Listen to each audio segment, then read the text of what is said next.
Hello mga kaamats! Welcome to my YouTube channel. So for today's vlog, umorder kasi ako sa TikTok itong trending na Nature's Miracle. I think nasa 200 plus lang ito. And then, ngayon ko lang siya gagamitin kasi ngayon lang ako nagka-time. Meron kasi ako ditong words or yung kulugo, ayan. Hindi ko alam kung ba't nagkaroon ako dito pero upon searching, baka ito din sa mga vibes whatsoever. And then, dumadami na siya, 1, 2, 3. So, dati hindi ko siya pinapansin, pero lately, sabi ko, ba't parang dumadami na? So, naging alarming na siya sa akin. Ayan, ipapakita ko sa ito, ayan. Hindi pa naman siya ganun kalaki, pero, syempre naman, di ba? Baka mamaya magkawawawi tayo, tapos, holding hands, makita niya, may ganito tayo. So, ilalagay lang siya natin dito sa part na ito, no?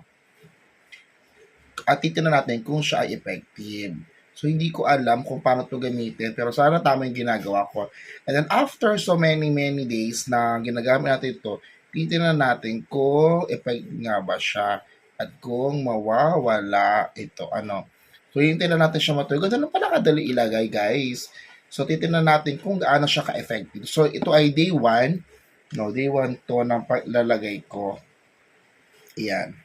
Ilalagay ko siya every night bago tayo matulog. So, hindi ko alam kung hugasan pa siya or what. Pero parang feeling ko hindi na kasi yan na yon para matuyo yung mga warts na yan, no? So, I hope maging effective siya. So, balikan ko kayo ng dito ko effective pa. Tama. So, day 2 natin ang paglalagay ng warts remover. So, dito natin siya ilalagay. Yung mga itim na nakita nyo, hindi siya warts, kundi siya ay ink ng printer, no? So, second day natin. Let's see what will happen. At hanggang kailan to.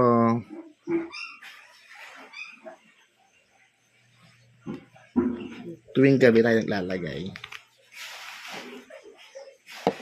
So, kaamats, third day natin ng paggamit nitong Miracle Warts. And hope na after natin gamitin to,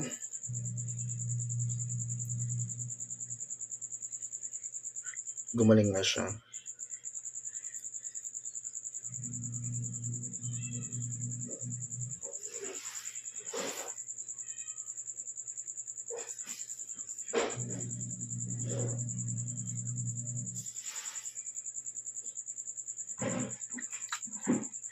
Good night!